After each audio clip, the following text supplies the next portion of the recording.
सर्वविस्वन्यस्तपादपद्मायते वामहस्तालोलवेदशास्त्रायते ज्ञानसूर्यायते दत्तरूपायते श्रीवेणुगोपालकृष्णाय वन्दनम् श्रीवेणुगोपालकृष्णाय वन्दनम् శ్రీవేణుగోపాలకృష్ణాయ వందనం.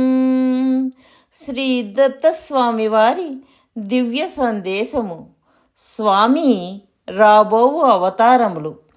14/4/1992 శ్రీశైలములో శ్రీదత్త భగవానులు శ్రీ దత్తస్వామి వారి ద్వారా ఈ క్రింది విధముగా వచించారు. వాయవ్య కోణే సర్పదోష నివృత్తి. క్రిందటి రాత్రి వాయువ్య దిశలో సర్పం వచ్చినది. శ్రీదత్త భగవానులు శ్రీ సుబ్రహ్మణ్యేశ్వరుని రూపములో దర్శనమిచ్చి సర్పదోష నివారణ చేసినట్లు వివరించారు. నాకు నా శ్రీమతికి అపమృత్యు దోషమును నివారించారు. అప్పుడు స్వామి చాలా ప్రసన్నులైనారు.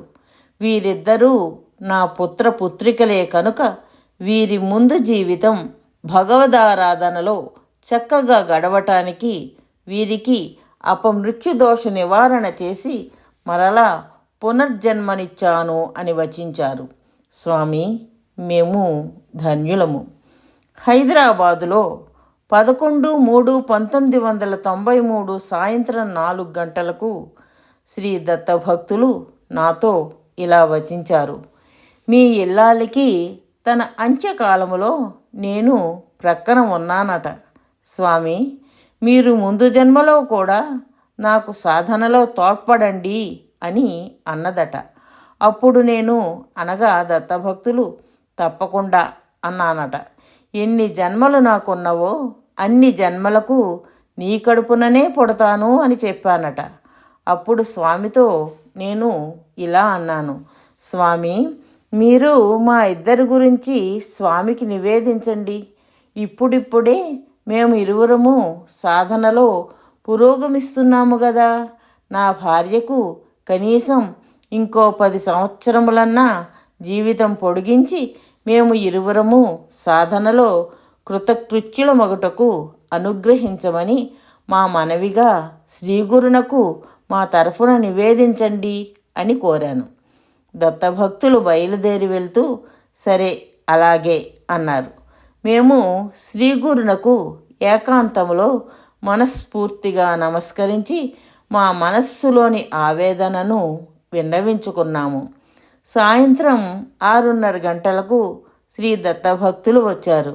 వస్తూనే మీ విన్నపము శ్రీ స్వామివారికి నివేదించాను. వారు ఏమన్నారో తెలుసా?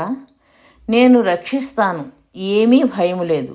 కానీ లౌకికములో కాలము వ్యర్థము చేయకుండా కాయేన వాచ మనస నన్ను ఆరాధించమని చెప్పు. నిత్య కృత్యములకు అవసరమైన పనులు చేసుకోవలసినదే, కానీ కాలాన్ని దుర్వినియోగం చేసుకోకూడదు. వృధా చేసే కాలాన్ని శక్తిని నాకు వినియోగించమను. తప్పక సాక్షాత్కారం కలుగుతుంది వాళ్ళకి అని ఉత్సాహపరిచారని దత్తభక్తులు చెప్పారు.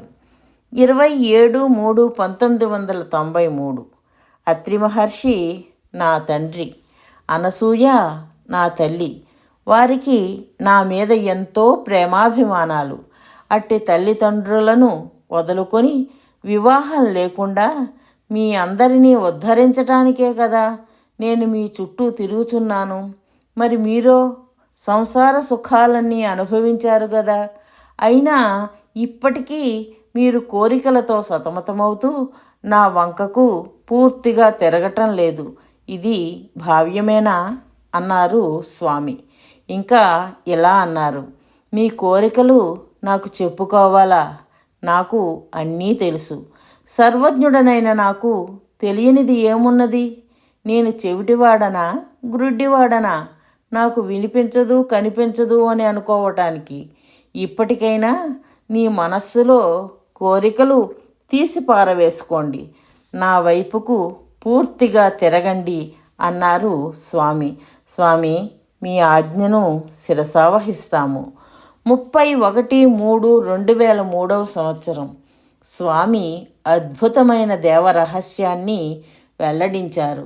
నా రాబోవు అవతారము మహారాష్ట్రలో దేవగఢ్లో జరగనున్నది. శృతి జ్ఞానేశ్వరులు ఆ అవతారమునకు మాతాపితరులు. ఈనాటి భవానీ బాలకృష్ణులే ఆనాటి శృతి జ్ఞానేశ్వరులు. వీరు ద్వాపర యుగములో దేవకి వసుదేవులు. ఆనాడు ద్వాపర యుగములో దేవకితో స్వామి నీ గర్భవాసమున జన్మిస్తాను అని చెప్పినప్పుడు ఆమె స్వామి నాకు అంతటి అదృష్టమా అని అనవలసినది. కానీ కంసుని చెల్లెలు గదా, ఆ రాజసము ఎక్కడికి పోతుంది? ఆమె ఇలా వచించినది, మీ ఇష్టమైతే అలాగే కానీయండి. ఇందు రాజస రజోగుణము ఎంత ప్రస్ఫుటముగా గోచరించుచున్నది. మరి ఒక దేవరహస్యము, త్రేతాయుగములోని దశరథుడు కౌసల్యలే ఈనాడు శేషాద్రి లలితలుగా జన్మించినారు. స్వామి మరుసటి అవతారము కేరళలో కాలడి యందు జరుగుతుంది. అప్పుడు శేషాద్రి లలితలు స్వామి మాతాపితరులుగా వస్తారు. ఆ తర్వాత స్వామి కాశీలో దత్తాత్రేయుడు అను నామధేయంతో అజయ్ నాగలక్ష్ములకు జన్మిస్తారు. వారే ద్వాపర యుగములో నందుడు యశోద అని స్వామి సెలవిచ్చారు. ఇది దేవరహస్యము. ఆనాడు 12/3/1993, ఈనాడు 1/3/2007 మధ్యలో 14 సంవత్సరములు గడిచాయి. స్వామి మా దంపతులను, మా కుటుంబ సభ్యులను కంటికి రెప్పవలే కాపాడుతున్నారు. మమ్ములను శ్రీదత్త సేవకులను చేశారు. మా చేత దత్త సేవ చేయిస్తున్నారు. ఇది ఎంతటి సత్యం! ఆనాడు 1992, ఈనాడు 2008 మధ్యలో 16 సంవత్సరములు గడిచాయి.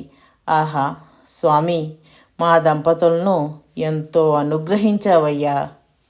సూచన: ఆధ్యాత్మిక జ్ఞాన ప్రచారము చేయడము భగవంతుడికి అమితమైన ఆనందాన్ని కలిగిస్తుందని శ్రీకృష్ణ పరమాత్మ శ్రీమద్ భగవద్గీతలో చెప్పియున్నారు.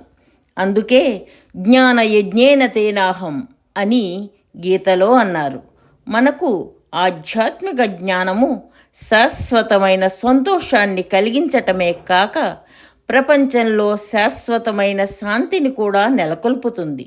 కాబట్టి శ్రీదత్త భగవానుని అపూర్వమైన ఈ ఆధ్యాత్మిక జ్ఞాన ప్రచారములో భాగస్వాములై ఆ భగవంతుని పరిపూర్ణమైన అనుగ్రహాన్ని పొందగలరు. జై దత్తస్వామి.